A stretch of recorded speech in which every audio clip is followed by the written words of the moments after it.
ശ്രീനാരായണപുരം ഗ്രാമപഞ്ചായത്ത് ഗ്രന്ഥശാലയുടെ ആഭിമുഖ്യത്തിൽ വായനാ വാരാചരണത്തിന്റെ ഭാഗമായി എസ്.എൻ.പുരം മാർക്കറ്റ് ഓഡിറ്റോറിയത്തിൽ വെച്ച് നടത്തിയ കലാസന്ധ്യയുടെ ഉദ്ഘാടനം പ്രശസ്ത സാഹിത്യകാരൻ അശോകൻ ചെരുവിൽ നിർവഹിച്ചു.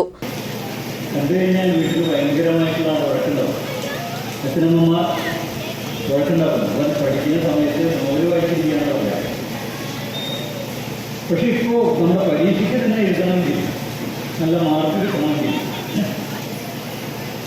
നമ്മുടെ പരീക്ഷയുണ്ടല്ലോ, പരീക്ഷ നന്നായിട്ട് നമുക്ക് പെർഫോം ചെയ്യണമെങ്കിൽ പാഠപുസ്തകം മാത്രം വായിച്ചാൽ പോരാ. പാഠപുസ്തകത്തിൽ തന്നെ പറയുന്നുണ്ട്, എന്ത്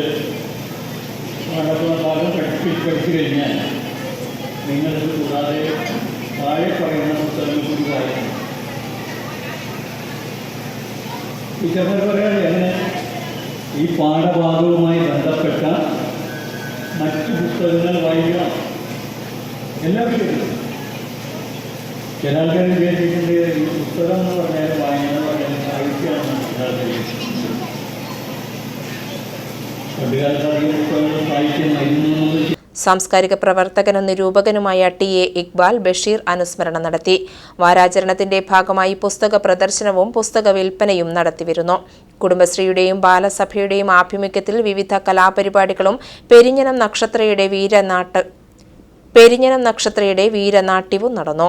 വൈസ് പ്രസിഡന്റ് സജിത പ്രദീപിന്റെ അധ്യക്ഷതയിൽ ഗ്രാമപഞ്ചായത്ത് പ്രസിഡന്റ് എം.എസ്. മോഹനൻ, സാംസ്കാരിക പ്രവർത്തകരായ TK. Ramesh Babu, Rajeswari Sasidharan, ward member PA. Ibrahimkutty, CDS chairperson Amina Anwar, M. Ragini, librarian KT. Unnikrishnan തുടങ്ങിയവർ ചടങ്ങിൽ പങ്കെടുത്ത് സംസാരിച്ചു.